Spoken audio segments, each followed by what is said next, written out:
Hello everyone, it's your girl Asia from the Lawrence Fango channel. Welcome back to my channel. Welcome back. We're going to be reviewing 2 episodes of Degrassi season 13. We're going to be doing episode 27 called The Army of Me, and then we're going to be doing 28 called Everything is Everything. Now, I'm not going to lie. These episodes were actually pretty good. These were some episodes from the season that I really did not remember. And probably episodes I probably watched once and then didn't have much of a memory of them because I always did say, like, maybe towards the third act of season 13, it's not as interesting. But maybe I'm about to eat my motherfucking words and just say this entire season was pretty good, other than that first half when they were in Paris. But everything after that, when they came back to school, really has been, like, just a swing. Like, just swing, no misses. They just eating it up, no crumbs. Like, so episode 27, Army of Me. This episode is pretty good. Dallas, Connor, Jenna, Allie are all getting ready to go to the science fair. I don't know why the seniors are split. No, okay, because why is Allie and Dallas, Connor and Jenna going to a science fair? Why isn't Claire, Drew, and Imogen and Becky? Aren't they all seniors? I'm pretty sure they all take the same science class, right? Whatever. Jenna put Dallas. Oh my god. Why the fuck do I always do this? Why can I not talk? Jenna chin checks Dallas and tell him that he just needs to be Allie's friend right now. That all the flirting and shit that he doing needs to stop because she doesn't think Allie is ready for another relationship. Dallas said maybe she is ready for a boyfriend, but he's not going to pressure it. Which I respect it. You know, she just got out of a domestic abuse relationship. Who knows she's ready for it. Maybe she just likes the flirting and the connection that her and Dallas has, and she's scared to make it official. We skip to the school. We skip to Tristan, Maya, Zoe, Drew, and Claire. They're all in school. So Drew and Claire are going over, you know, what they need to be doing for the school and the campaign, and he's telling her he got so much shit going on with schoolwork, he can't think of it right now. She's telling him why is he eating a whole bunch of candy. It gives him a bellyache, and he said he can't resist. They taste so good. She asks him to open up her Gatorade bottle. He does it for her. Becky is looking at them, laughing, you know, saying that they look adorable. Claire sit down, and Becky's making jokes saying, oh my god, you guys are so adorable. You guys are like wife and husband work sprouses. Claire is like, we're not sprouses. She said, I'm in a relationship with Eli. Becky said, yeah, I know, but at the end of the day, everybody and their mama could tell that you have feelings for Drew. And 50% of the school thinks there's something going on between you two. Claire said the whole school. Becky said maybe not the whole school, just half of it. So Claire goes into a panic because she doesn't want any rumors going on about her and Drew. We skip to the scene with Maya, Zoe, and Tristan. They're finally giving Tristan storylines after what? Being on this cast for 3 seasons straight. Ain't done shit. This is probably the only POV storyline I can actually think they actually gave him. So Tristan didn't get enough sleep last night because his parents was arguing all last night. I think he's in a bit of a denial that they might be getting a divorce, but there was never no certification on whether they did or they didn't. They're all waiting for the new teacher to walk in. A new teacher is called Mr. Yates, and Tristan instantly takes a liking to him. So at lunch, outside, Drew tells Claire that he bought her a sandwich, and she said that she thinks everything that's going on between them needs to stop. Ever since Becky told her there's rumors going around in school that people think they're hooking up, and he told Claire that they're just friends and that there's really nothing to be worried about, and she says she thinks that she want to help him look for a girlfriend. And he said relationships are the last thing he want right now, and Claire says she could just help him. So she helped him set up a dating profile, and then the next scene is Tristan, you know, texting his mother and his father, asking them which one of them is picking him up to go to the dentist. They both said, oh, your daddy gonna pick you up, your mama gonna pick you up. And he just irritated. Mr. Yates is, you know, instantly finds a connection with Tristan and tell him that, you know, divorce is something he went through at a young age, and that he had to come to the terms that it wasn't his fault and it wasn't anything he could do to stop it. He told Tristan he'd give him a ride to his dentist appointment, and on the way he could give him some knowledge for more literature. Off top, this is a problem, right? You could see the you can see what Mr. Yates is kind of doing, right? He's trying to connect him and Tristan's situations and saying they have so much in common, that he understands how he feels because he used to be there as a kid. It kind of reminds me of the whole Sir and Gabby shit, right? So if y'all watch Found, y'all go to like that one episode where they started finally doing flashbacks with Gabby and Sir in school.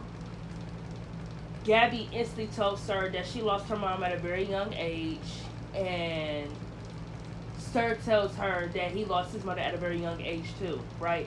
So it's this connecting thing. Like, you're connecting with the student, but it's for all the wrong reasons. It's for your own selfish agenda. So to me, that's off top, that was weird. At the mall with Dallas, Allie, and Connor and Jenna, someone put a fucking, I think, firecracker in the trash bin. Whole prank go out. There's police, but they're only racial profiling all black men. Anyone who is of color are the only ones who are getting questioned.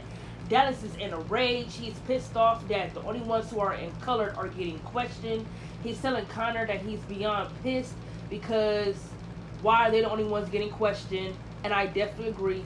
Connor said that the police said that the description of the pranker looked like him. That's why they pulled him in. Can y'all believe that shit? Can y'all believe it? That only people of color were getting questioned. That shit pissed me off. Woo! And I can't believe fans said this was a storyline that pissed them off. This is something that happens in real motherfucking life every day. Black people are losing their lives because of racial profiling, or they're in certain areas that police feel like they should not be in. This is real life shit. What do you mean? Talk about, of course, they would give black characters something that's racist. Black people deal with racism every fucking day, probably more than any other fucking race. Not trying to be mean, but I would say the other race that's right up there that gets picked on and gets like racially profiled is Puerto Rican people.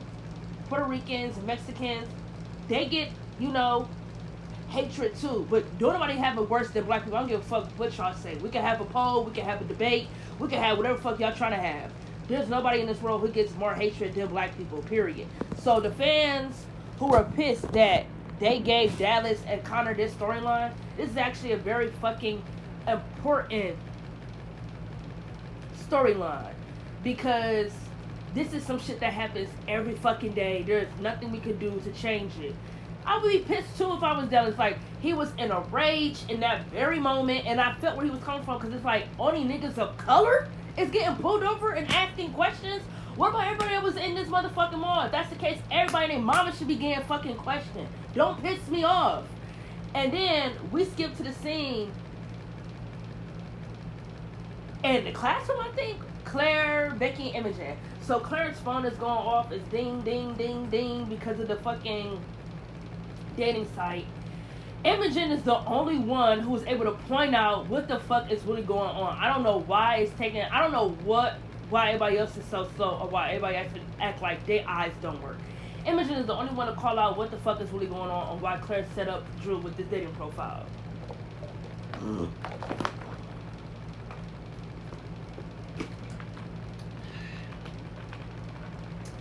Imogen said that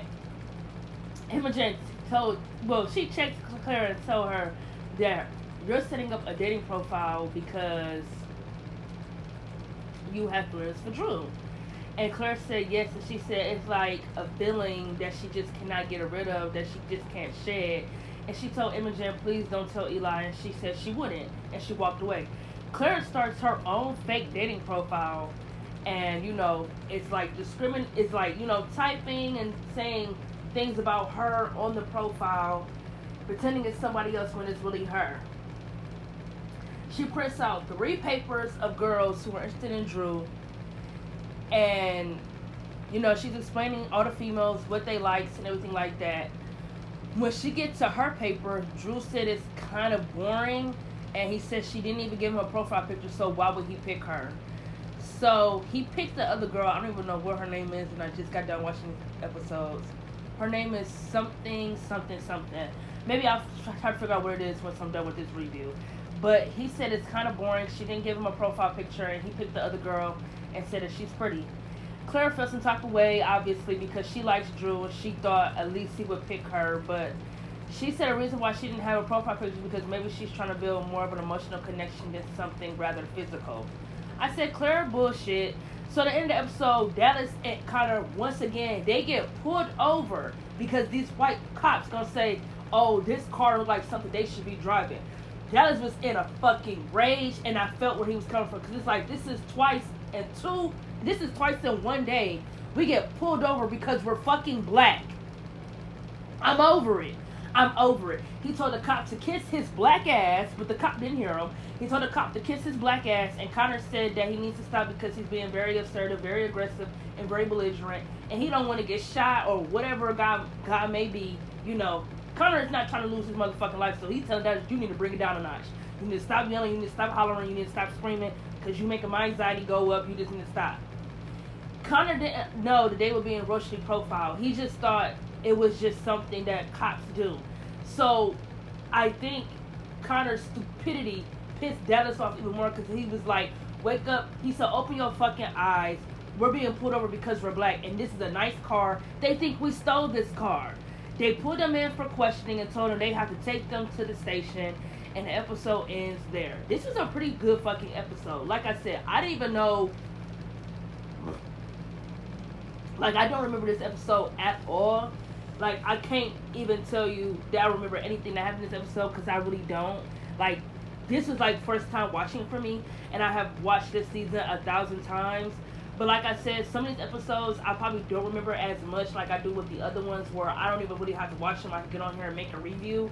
This was definitely ones where all these episodes that's coming down to where it's going to be reaching the 30s, I'm not really too sure about if I watched them or if I did watch them. I can't really remember them. But you know what? We're going to see as I'm going on. We're just going to see and we just going to check them out. But this episode was a 10 out of 10. Episode 27, Army of Me. Y'all did y'all big one. I'm going to catch y'all on my next review.